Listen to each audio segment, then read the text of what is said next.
რუსთავის წყალმომარაგებაში დაშვებული დარღვევებისა და საინვესტიციო გეგმით შესასრულებელი პროექტების ვადაგადაცილების გამო Georgian Water and Power სანქციები დაუწესდება. სემექს საკითხის შესწავლის თხოვნით რუსთავის მერია მიმდინარე წლის ივნისის ბოლოს მიმართა. კომისიამ უკვე გამოვლენილი დარღვევების შესახებ იმსჯელა და საბოლოო გადაწყვეტილებების მისაღებად დამატებითი სხდომა 11 სექტემბრისთვის ჩანიშნა. იმის მიუხედავად, რომ 2021 წლიდან უმნიშვნელოვანესი ნაბიჯები გადავადგმევინეთ კომპანიას სემეკის ჩართულობით, როდესაც მათ ჰქონდათ ვალდებულება საინვესტიციო ახალი პროექტების განხორციელების, ამის მიუხედავად, ნებისმიერ დროს, როდესაც არაპასუხისმგებლიან დამოკიდებულებას დავინახავთ კომპანიის მხრიდან, ჩვენ გვექნება აუცილებლად რეაგირება.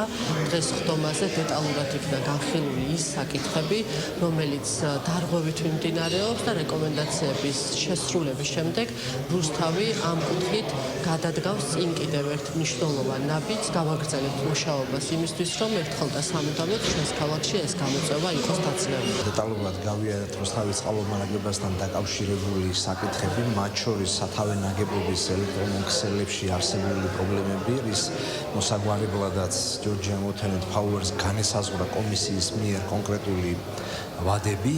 მომდევნო კვირას ასევე მოვისმენთ საინვესტიციო პროექტების განხორციელებასთან დაკავშირებულ ცალკეულ შეფერხებებს და იმ მიზეზებს, რამაც გამოიწვია ამ პროექტების შეფერხებები.